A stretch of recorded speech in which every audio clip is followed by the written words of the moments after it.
Lá, gente, eu separei aqui alguns versículos e eu quero falar pra você, tipo assim, por que eu sofro?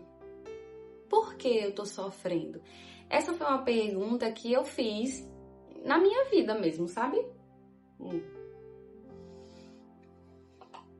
Por que eu tô sofrendo? Deus quer que eu sofra, sabe? Teve até uma época que eu olhei pro céu assim e eu falei, não, eu não quero isso pra minha vida. Por que, Senhor? Eu tô, como, tipo assim, eu culpando a Deus, sabe? E Deus, ele perdoa esse momento da gente de ignorância. Mas vamos sair desse momento de ignorância e vamos crescer. Porque essa é a vontade de Deus para as nossas vidas, que a gente cresça.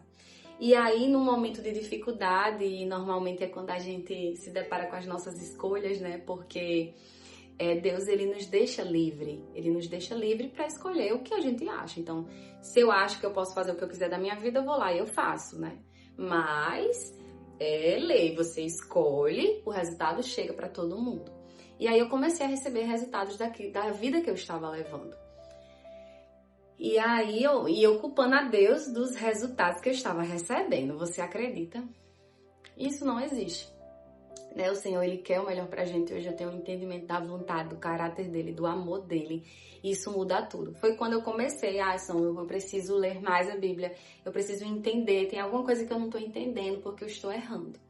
E de fato eu estava certa nesse pensamento. Porque lá em Oséias 4:6 diz assim: o meu povo está sendo destruído porque lhe falta o conhecimento. Então, nós sofremos porque nos falta conhecimento. Isso é muito real. O que acontece? Mas que conhecimento é esse, Débora? Eu leio tantos livros de psicologia, não, com todo respeito a todos os livros, a todos os conhecimentos, a sabedoria humana. Existe uma sabedoria que é divina e são as palavras de Deus, né? Mas você vive apenas por um livro? Sim. Imagina se a voz de Deus fosse todos esses livros aqui. Todos eles. Eu sei que aqui são vários livros juntos, né? Mas imagina, assim, se fosse um diferente do outro, como é que eu ia seguir uma voz? A voz de Deus, ela é uma. Ó, a voz de Débora é uma. Tem outra? Tem não. Débora, a minha voz é essa. Você que está ouvindo, sua voz é outra. Amém? Então a voz de Deus é única e a voz dele tá aqui. Ele deixou escrito palavras pra gente, palavras de poder, palavras vivas, palavras que são capazes de penetrar o nosso mais profundo ser, nos tratar e nos trazer salvação.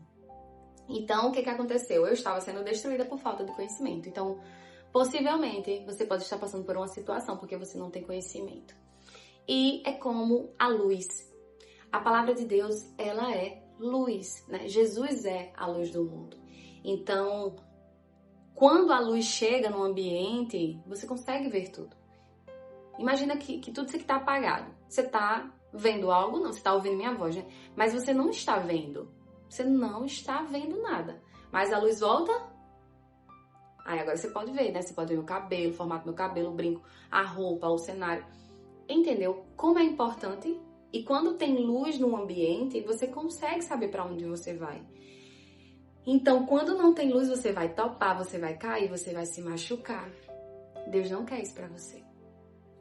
Por isso que ele disse que eu sou a luz do mundo. Ele é a luz do mundo. Ele criou o mundo. Ele sabe de tudo. Ele nos criou. Nós precisamos reconhecer a grandeza, a glória e o poder de Deus. Uma vez que reconhecemos quem Ele é e quem nós somos, tudo muda. Porque voltamos para a nossa casa, né? Voltamos para o nosso Criador. Entendemos que Ele é o nosso amado Criador e amado Pai. E tudo muda, gente. Tudo muda. Então, entenderam, né? Essa parte que nós precisamos do conhecimento. O conhecimento é a luz que vai iluminar a sua vida e fazer você entender, Débora, mas eu tô passando por um problema tal. Pronto, eu, Débora, sempre que aparece algum problema, que eu sei que aquele problema não é a vontade de Deus, é uma circunstância, é algum problema, eu tenho que avaliar. Bom, eu tô sofrendo aqui por quê? Será que eu estou obedecendo a palavra? Então eu vou lá na palavra. Eu vou ver, não, realmente foi eu que errei, então eu tenho que pedir perdão, né? Pra a paz voltar. Mas às vezes você tá passando por uma circunstância e você aí vai ter N exemplos na Bíblia. Vários exemplos. Abraão, você vai ter história de Davi, você vai ter história de Esté, você vai ter história de várias pessoas para você se inspirar em pessoas, né, em homens e mulheres de Deus, como eles se comportaram, quais foram os resultados e Deus ali sempre ajudando. Deus está sempre ajudando a gente. Deus está do lado da luz. Ele é a luz, ele nos ajuda. Nós precisamos entender isso. Para não ficar culpando a Deus de tudo, né? Nós precisamos também gerar responsabilidade. Entender o que a gente escolhe e entender se a gente está obedecendo ou não a Deus. Olha só. Quando diz aqui, deixa eu ver aqui qual eu vou ler para vocês. Deuteronômio 28:1 diz assim, ó, se vocês obedecerem tudo ao Senhor, seu Deus, e cumprirem fielmente todos estes mandamentos que hoje lhes dou, o Senhor, seu Deus, os colocará muito acima de todas as nações da terra. Olha só, se vocês obedecerem tudo ao Senhor. Então, quando você entende o que é obediência, o que é estar em Deus e fazer a sua vontade, e por que você faz sua vontade, as coisas mudam. Você já parou para se perguntar por que Jesus obedeceu a Deus se entregando por nós? Ele falou, né? Pai, se possível, afasta de mim esse cálice, mas que seja feita a tua vontade. Então, Jesus estava ali por amor ao Pai. Tem umas passagens que diz que Jesus acordava bem cedinho para falar da palavra, porque ele amava fazer isso. Porque era do Pai. Sabe quando você ama uma pessoa, a sua mãe, uma amiga, não sei, a pessoa, o seu cônjuge, você ama e você faz com amor para aquela pessoa ou para os seus filhos, sabe? Você faz com amor aquela comida, você faz com amor, não tem peso ali, não tem obrigação. Você faz com amor porque existe amor. Então, nós obedecemos a Deus porque o amamos. João 14:21, aqueles que aceitam meus mandamentos e lhes obedecem são os que me amam, os que me amam. Então, tudo que eu faço, ensinar a palavra que eu aprendo, ir lá na igreja, cuidar da minha família, tudo é com amor, precisa ser com amor. Aí por que você faz as coisas para Deus com amor? Porque eu entendi que Ele me amou primeiro. Então nós precisamos entender o amor de Deus sobre as nossas vidas. E aí precisamos entender a história, entender as suas palavras, entender que Deus criou o mundo, entender que lá em João você vai ler que Ele habitou no meio de nós, né? Que Deus se fez carne, habitou entre nós, mostrou, né? Todo o ministério de Jesus, você vai ver tudo que Jesus fez, evidenciava o caráter do Pai, curando enfermos, libertando os opressos, cuidando das pessoas, amando as pessoas. Então, quando você olha para Cristo, você vê o caráter de Deus. E não somente isso, Ele foi lá e padeceu em nosso lugar naquela cruz. Então, Jesus morreu em meu lugar, para que hoje eu pudesse provar disso aqui que eu provo hoje, dessa alegria, desse amor, da palavra, né, da força para vencer, porque em Cristo nós somos mais que vencedores, a força para tudo, né? Quando você recebe Jesus na sua vida e o torna Senhor, você recebe o Espírito Santo e com o Espírito Santo você recebe o poder de Deus, junto com a palavra, você lendo, você orando, você percebe Deus com você. É diferente, muda.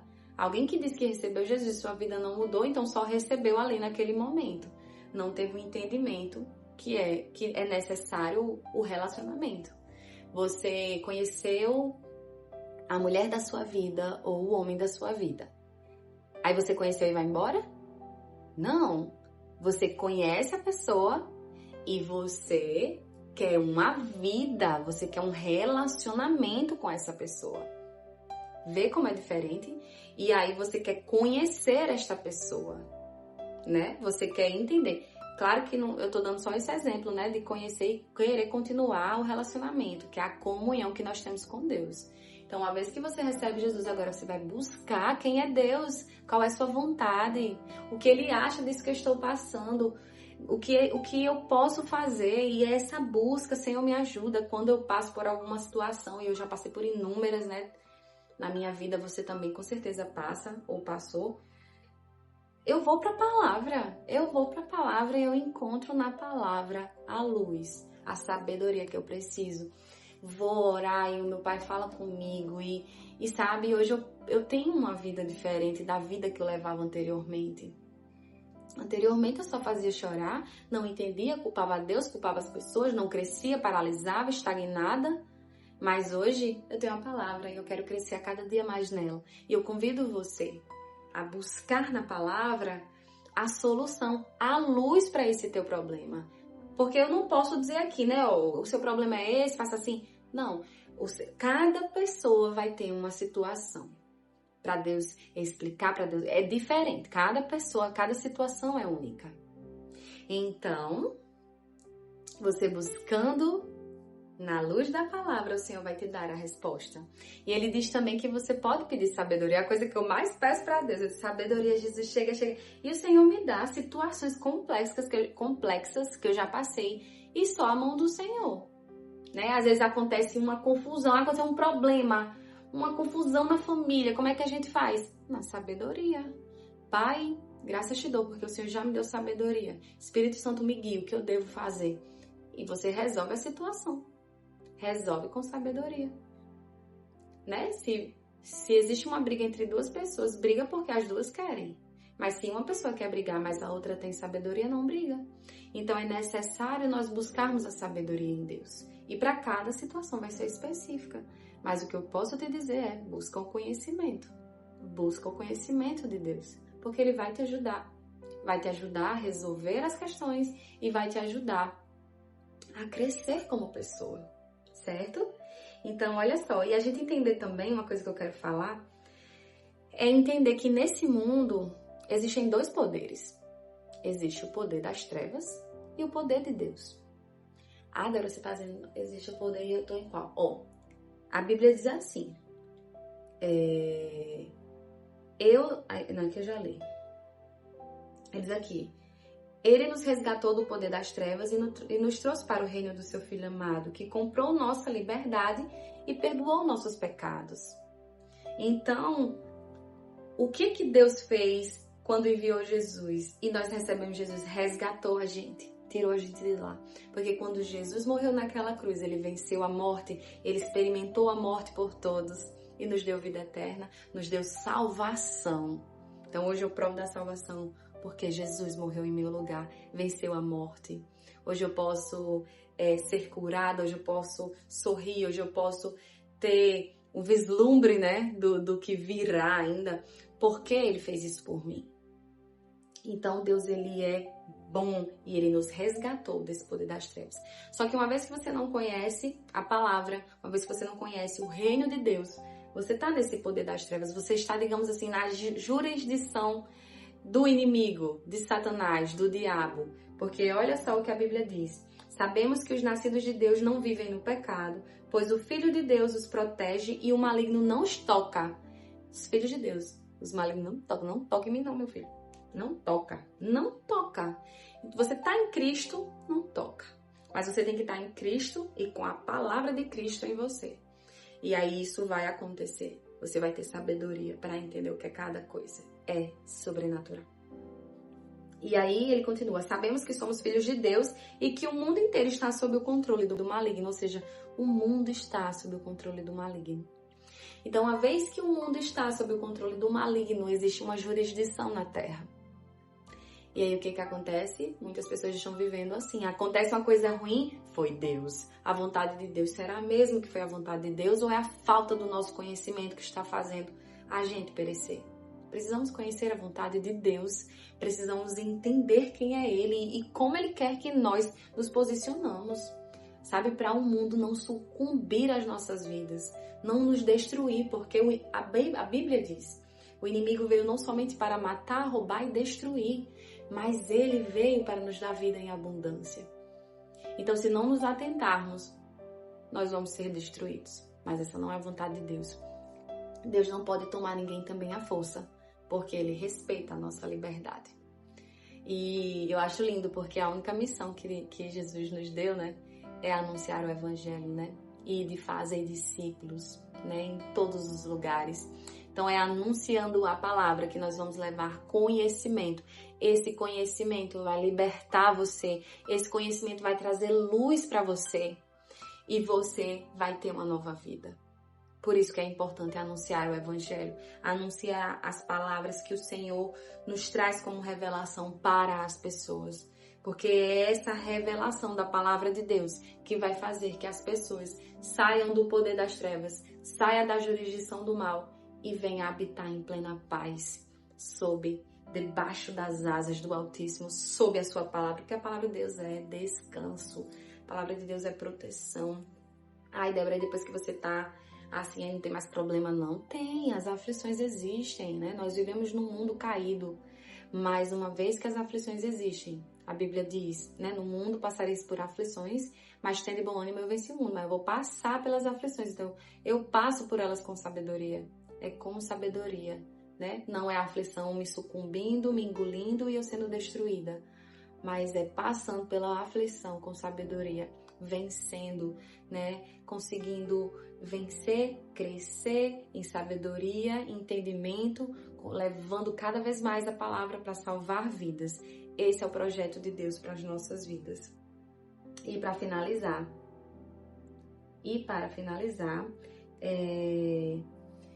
Deus também diz assim, lá em João 15, 1, 2, 4, eu sou a videira verdadeira e o meu pai é o lavrador. Todo ramo que estando em mim não dá fruto, ele corta.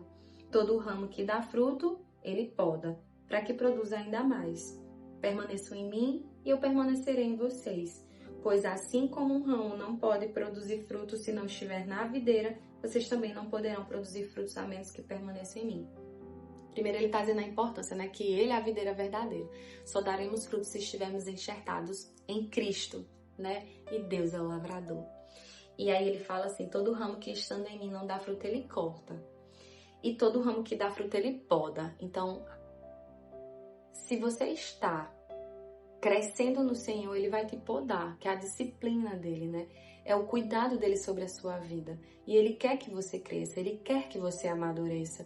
Então, essa poda é exatamente isso. Então, às vezes nós passamos por alguns processos de entender, né, a vontade de Deus, porque precisamos abandonar vontades nossas, porque estamos nesse processo, né? Quantas vezes eu pensei coisas erradas e a Bíblia me confrontava e eu dizia, meu Deus, eu não quero ser essa velha Débora, eu quero a palavra renovando a minha mente e eu sendo a nova criatura que Deus deseja que eu seja. E acontece. Porque eu mudei muitas coisas, muitas, menina. Eu depois vou fazer um vídeo aqui só dizendo as coisas que eu mudei. Uns 5 fatos que eu mudei. Então, ele poda. Então, esse podar é o amor de Deus, sabe? E dói, né? Dói porque muitas vezes você tem que encarar ali coisas que você precisa abandonar. A luz chega, mostra o que tá errado, você... E é isso, nós vamos crescendo e entendendo que o Senhor está cuidando de nós. Que Ele vai nos dar tudo aquilo que nós precisamos. Não é aquilo que queremos, é aquilo que necessitamos. Deus, Ele dá aquilo que a gente precisa. Então, eu sempre peço, Senhor, eu quero isso, eu estou precisando disso. Mas, né, obviamente, dependendo do que seja, eu não estou falando de cura, porque cura é algo que o Senhor, você não vai deixar um filho seu doente, né, para ensinar alguma coisa a ele, não precisa. Então, Deus, Ele, por exemplo, às vezes a gente quer, eu quero ganhar muito dinheiro. Você ganhar muito dinheiro, o dinheiro não chega. Não chega porque você não está nem conseguindo ter sabedoria para lidar com o que você tem. Então, Deus, Ele é um pai que Ele sabe o que é bom pra gente. Ele supre todas as nossas necessidades. Só que muitas vezes nossa necessidade é aprender a dividir nossos bens, por exemplo. É a dividir coisas, é a não ser egoísta, né? E às vezes a gente tá pedindo outras coisas. Sabe? O Senhor, Ele tá nos podando, nos ensinando a sermos bons filhos, a nos parecermos com Jesus. Então, Ele vai sim nos podar. Né? Eu amo esse versículo porque ensina sobre crescimento. Deus quer que a gente cresça. E eu acho que é isso, gente. Já compartilhei algumas coisas. Eu vou sempre fazer esse mini podcast aqui, trazer um tema, conversar com vocês, falar das revelações que o Senhor me dá, para que a gente possa crescer juntos, né? A palavra de Deus, lembra? A palavra de Deus é uma semente, ela é uma semente. Plante as sementes num bom solo, o bom solo é o seu coração. Então, se você planta essa boa semente, essa semente incorruptível, essa semente poderosa, para transformar nossas vidas e salvar a nossa alma. Você permite que essa semente brote dentro de você. Vai crescer uma árvore, vai dar frutos, se você permanecer na palavra. Se você permanecer na palavra do Senhor Jesus, você vai frutificar. Não há outro caminho, porque o caminho é Ele. Jesus diz, eu sou o caminho, eu sou a verdade e eu sou a vida. Ninguém vem ao Pai a não ser por mim. Jesus disse isso. Então, Ele é a luz do mundo. Que você possa encontrar essa luz, porque Ele é dono de todas as coisas, da sabedoria, do conhecimento e do entendimento. E com Ele nós vencemos a morte, porque Ele venceu a morte naquela cruz, ressuscitou ao terceiro dia. E porque Ele venceu, nós também podemos vencer, porque estamos nele. E nele somos mais que vencedores. E o nome de Jesus tem poder sobre todo nome, uma vez que entendemos o poder e a autoridade que há no nome de Jesus. Entendemos quem é Ele, que Ele estava desde o princípio da criação da terra. Nossa, nós não vamos querer largá-lo nunca mais. E vamos acessar a grandeza, sabe? O valor inestimável de conhecer Jesus Cristo. Ele é a luz do mundo, não esquece disso. Busca as palavras dele. Inclina teus ouvidos enquanto há tempo, porque o Senhor quer curar você. O Senhor quer restaurar a sua vida. O Senhor quer trazer bênçãos para você. Ele quer cuidar de você. Ah, nosso Deus é maravilhoso. O nosso Deus quer o nosso bem. O mal muitas vezes acontece em nossas vidas pela falta de entendimento, né? Por estar numa jurisdição errada, porque o nosso lugar é perto do nosso Pai, protegidos e guardados, porque lá o maligno não nos toca. Bom, a gente fica por aqui e até a próxima. Espero que vocês tenham gostado e que de alguma forma essa palavra seja semente na sua vida. O poder não é meu. O poder não é meu, gente. O poder tá na palavra, não é meu. Tá aqui, ó, o poder. Aí, essa palavra em mim, aí mudou minha vida. E agora vai mudar a sua. Amém, gente. Até a próxima.